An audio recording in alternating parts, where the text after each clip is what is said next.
Tasty Teja అలాగే గౌతమ్ ఇద్దరి గొడవ గురించి ఎపిసోడ్ లో 2 minutes వేశాడు. లైవ్ లో చాలా జరిగింది. ఇంకా ఇక్కడ ఒకసారి గౌతమ్ చెప్పాడు కదా, టేస్టీ తేజ మా నాన్న ఇద్దరు క్లోజ్ అని, ఫ్రెండ్స్ లాగా ఉంటారని. అది నిజమే అనిపిస్తుంది. ఎంత క్లోజ్ అంటే గౌతమ్ పుట్టినప్పటి నుంచి టేస్టీ తేజ చూస్తూనే ఉన్నాడు గౌతమ్ని.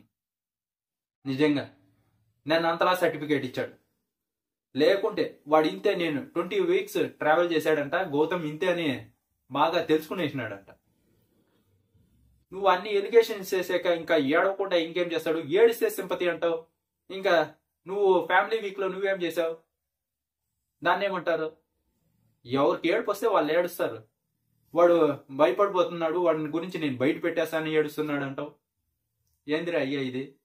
రాను రాను టెస్ట్ తెలివైనోడు అనుకుంటే పోతున్నావు. ఎలాగో ఈ వీక్ ఎలిమినేట్ అయ్యేటట్టే ఉన్నావు. అది కెమెరాలతో చెప్తున్నాడు. వాడు అందరికీ చూడండి బిగ్ బాస్ ఎలా ఎక్స్ప్లెనేషన్ ఇస్తున్నాడు.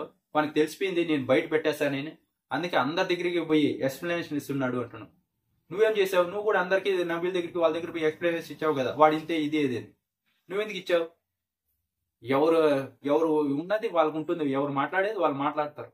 నువ్వు ఇదే స్టాంప్ వేస్తున్నావు. వాడు ఇంతే, వాడు ఇలాగే ఆలోచిస్తాడు, వాని గురించి నాకు తెలుసు. ఏదో చిన్నప్పటి నుంచి గౌతమ్ని చూసి పెంచింది నువ్వే అన్నట్టు చెప్తున్నావు.